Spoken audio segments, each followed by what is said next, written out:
Hi everyone, Catherine Rhodes here. Let's talk about Chapter 9 in Management 203, Managing Labor Relations and Collective Bargaining.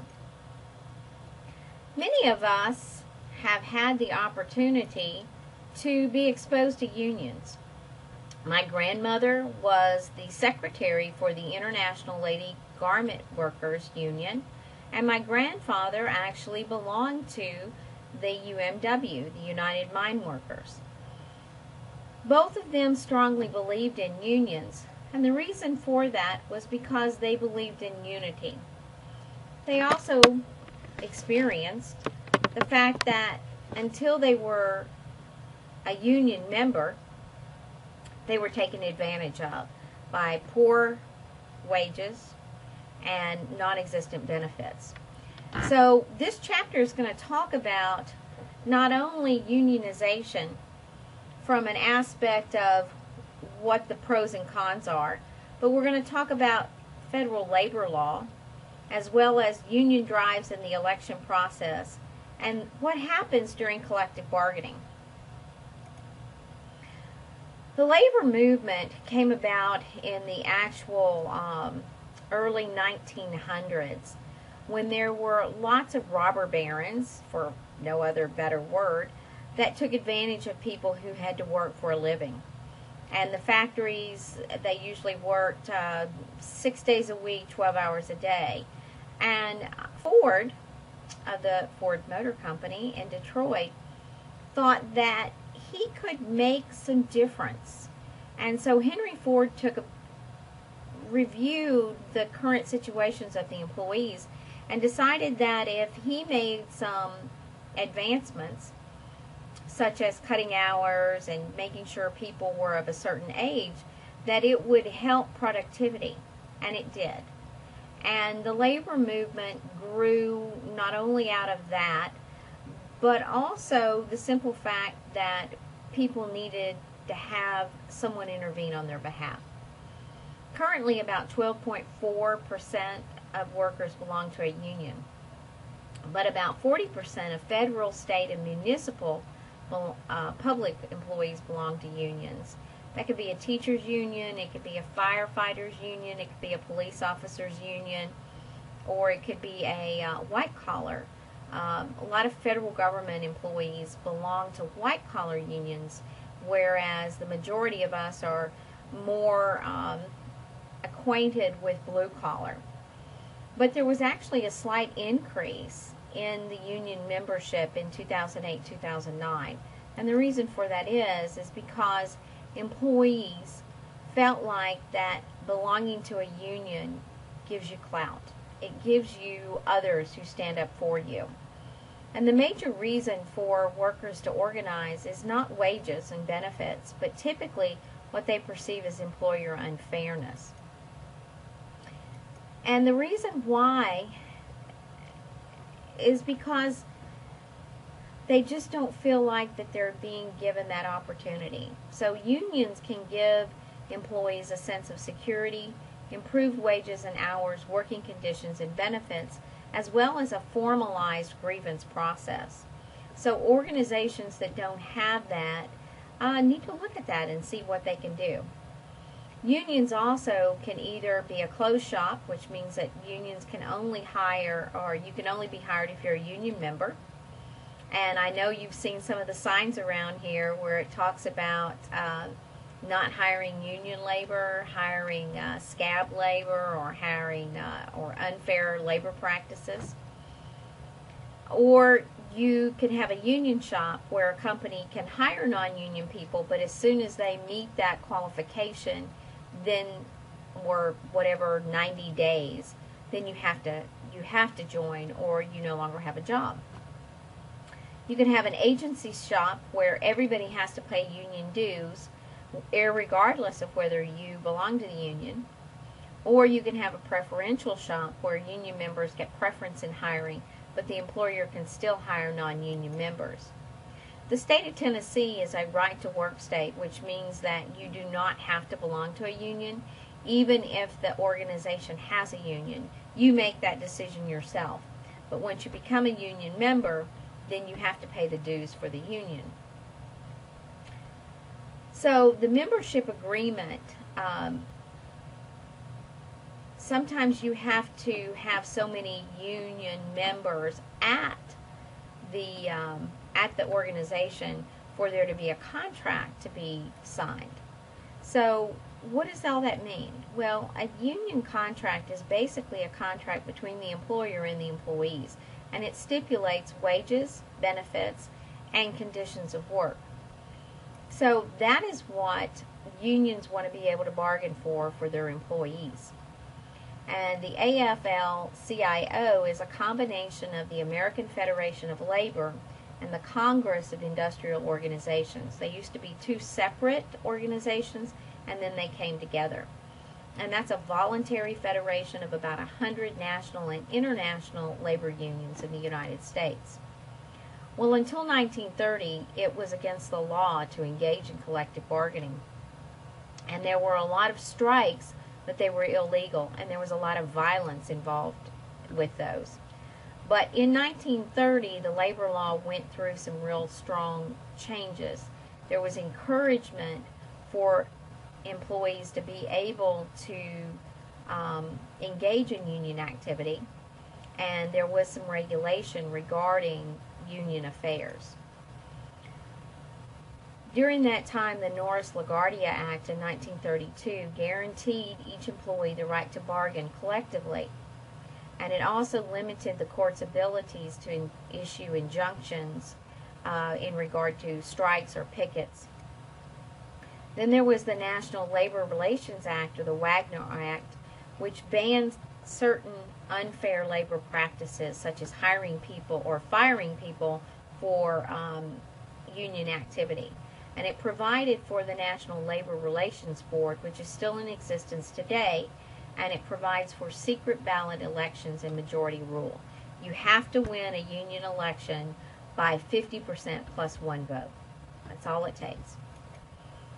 So some unfair employer labor practices, and I used to do a lot of training on this because typically I worked for non-union companies, and we were very interested in maintaining our non-union status. So we had a lot of practices in place that helped employees to understand and also to have a grievance process or a complaint process. So you can't interfere with, restrain, or coerce employees while they're engaging in union activity. You can't dominate or interfere with the formation of a labor union. So a company can't decide, okay, we want to start our own union. You can't discriminate against employees for legal union activities.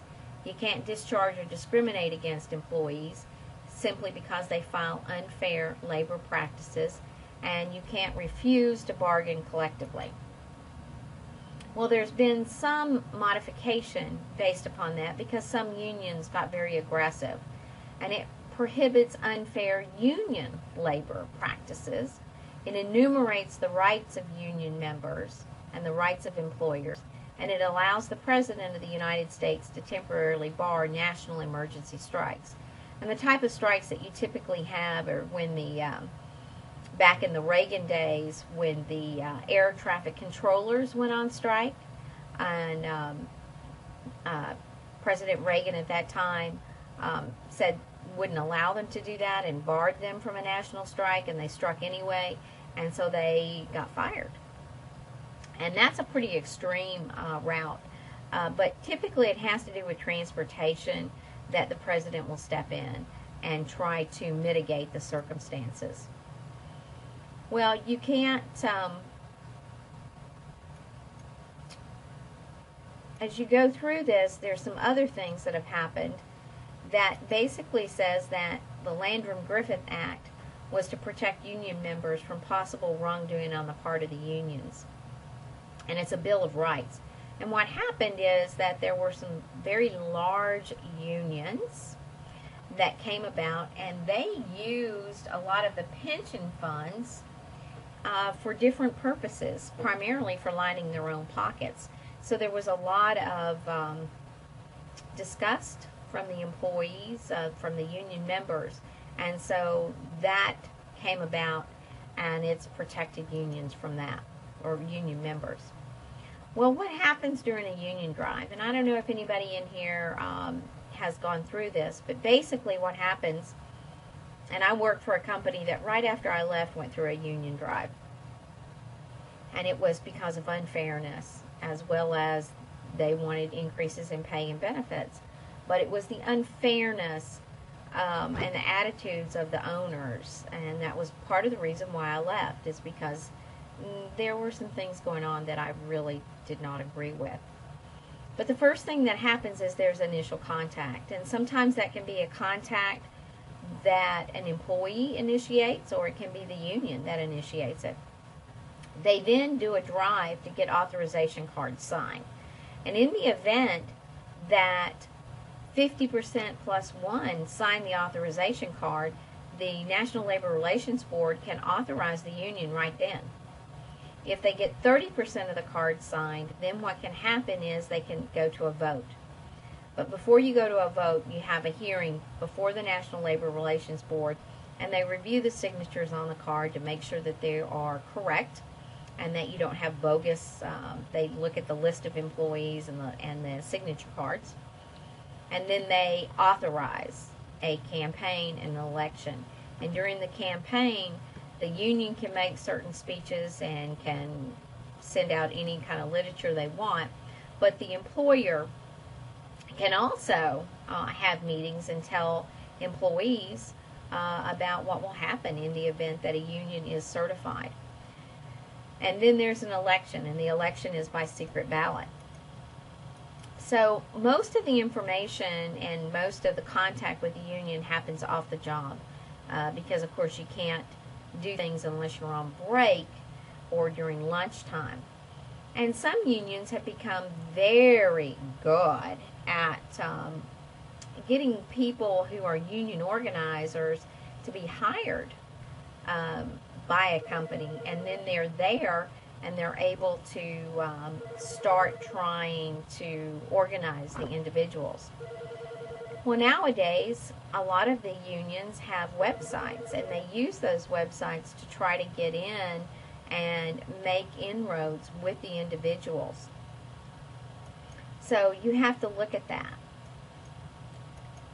There's a sample authorization card that you can look at in the book, but typically you have lots of information that goes on. And employers say, if you give us another chance, we'll look into things. But you can't, and this is where TIPS comes in, which was an acronym that we used. You can't threaten, you can't intimidate, you can't promise. You can't promise. So you can't promise that if you don't vote the union in, we'll give you an increase. You cannot do that. If you promise, then you will get slapped with an unfair labor practice, and you don't want to do that. So what do you do to keep people from wanting to join a union? Well, what you can do is you can actually make sure that employees understand, number one, how their pay is calculated and how you're paying according to the area that you live in, and how their benefits stack up.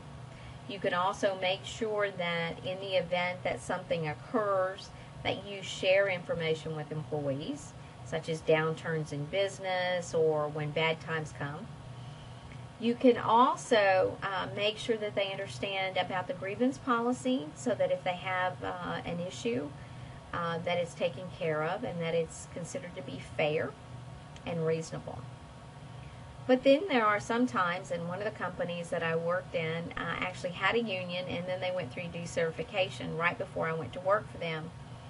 And they weren't happy with their union, so the employees terminated the union's right to represent them. Well, if you're unionized, what's collective bargaining? Because that's the issue.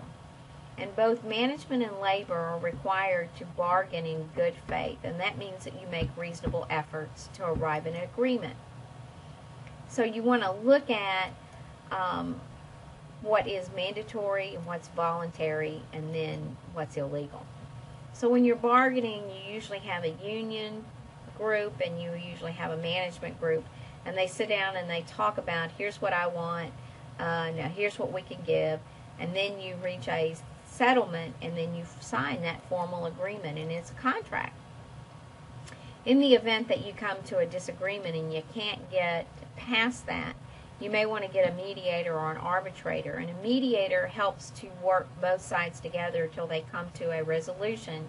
An arbitrator looks at both sides of that and then makes a decision which is binding. Maybe we should use that with the government right now. Maybe we could use a mediator or an arbitrator. But it's interesting because arbitration can be voluntary, but most of the time it's binding, and this is the way it's going to be. Well, what about a strike? Well, strikes are economic, and usually what happens is that people start striking when you don't agree on the terms of a contract. And sometimes an employer will bring in what's called scabs by unions, and they're non-union employees to work. And my husband, one time when there was a union disagreement and a strike, there was a lockout by the company, which is a whole other thing. And they locked out the employees, and they made the salaried employees go in and work and keep the business up and running. And so my husband actually worked 12 hours a day, 7 days a week. And they did pay him some additional money, even though he was salary. But that was a very stressful time because in any organization, once you're outside the gates of the company, there are those who feel very strongly about that. So it can be very difficult. You can have wildcat strikes where the union doesn't agree and employees walk off and do their own thing. You can have a sympathy strike where one company strikes in support of another. And then you can picket, which is what happens around here sometimes, where people are hiring non-union labor. And that's to let people know that they want to encourage others not to do business. So what do during a strike? You can halt operations, you can contract out work, bring in scabs, you can continue operations using supervisors, or you can hire others. So there are other things that you can do, and sometimes what union employees will do is they'll slow down the work, or they won't work overtime. And typically with a union contract, they do have the right of refusals. So there's all sorts of game playing that goes on. Sometimes you can have a court order that basically states that a party or parties want to, the court says this is the way it's going to be, and they can come in there. Well, a contract agreement stipulates union security, payroll dues deduction, and that's a big one. The unions want their money. They get money, and typically there's a union official that's actually paid to be on the job, and that's your job steward. And so he gets paid by the union as well. There's disciplinary procedures, arbitration, grievances procedures, work, overtime, holidays, all benefits, health and safety, and then when the contract expires. And as we've talked about before, a grievance process is where the union and the employer say this is the way we're going to handle things. And they're usually step by step. The job steward, the union steward, and the employee meet with the supervisor and try to work it out. And if it can't, it just goes up the ladder until there's a resolution, or until the union steps in and can take it as far as they can. Well, why is the union in decline? Well, part of the reason is because that there's been a lot of deregulation. There's been a lot of international competition, and blue-collar jobs, which are typically more heavily unionized than white-collar jobs, have been decreasing. There's also part of the reason because of a lot of the legislation that's been enacted that we talked about in Chapter 8 with FMLA, with ADA, with some of the ways, let me get the lights back on, with some of the different ways that the government intervenes, then there aren't as many necessary needs sometimes. although the UAW, the United Auto Workers, has been trying to get into Toyota and Nissan for decades, and one of the reasons they get people to sign the cards is over safety and work pace. And so they talk to them about, well, a lot of work injuries, repetitive motion injuries, and things like that. So they can be very persuasive, and sometimes it makes the employer take a look at what they're doing. So how are unions changing? Well, one of the things that's happening is that when you think of a union worker, you typically think of a male in their 30s and 40s, usually associated with an industry or associated with a craft job, like a millwright or a tool and die maker, or belonging to an industry like the automotive or steel workers. Well, now they're looking at others. They look at women and minorities because they're typically underemployed and underpaid. They look at organizing temporary or contingent workers. They also look at organizing janitorial services, and they look at multinational companies because internationally unions serve a little bit different purpose than what's going on. Well, unions are changing because of the Employee Free Choice Act. There are a lot of class action lawsuits, cooperative agreements that are going on, and then global campaigns. So unions are here. They serve a very necessary purpose in a lot of different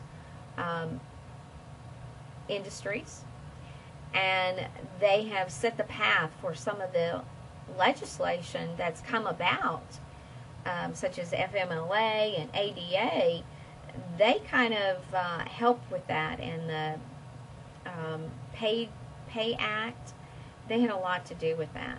So as we look back on whether you're pro-union or not pro-union, we need to look at what we need to do to ensure that people are being treated fairly in the workplace. Because again, that's the number one reason why employees decide to join a union. So we need to look at our management practices. We need to ensure that employees have a way to present a grievance or a disagreement and to have that resolved as quickly as possible. We also need to make sure that we pay people appropriately and that we also provide benefits to individuals. Hope you've enjoyed this. This is a very charged environment at times, but again, unions serve a very valid purpose, and whether or not you decide you want to belong to a union or not, that's a personal choice. And again, hope you've enjoyed my lecture, and I will see you again next time. Don't forget to take your quiz for Chapter 9. Talk to you later. Bye.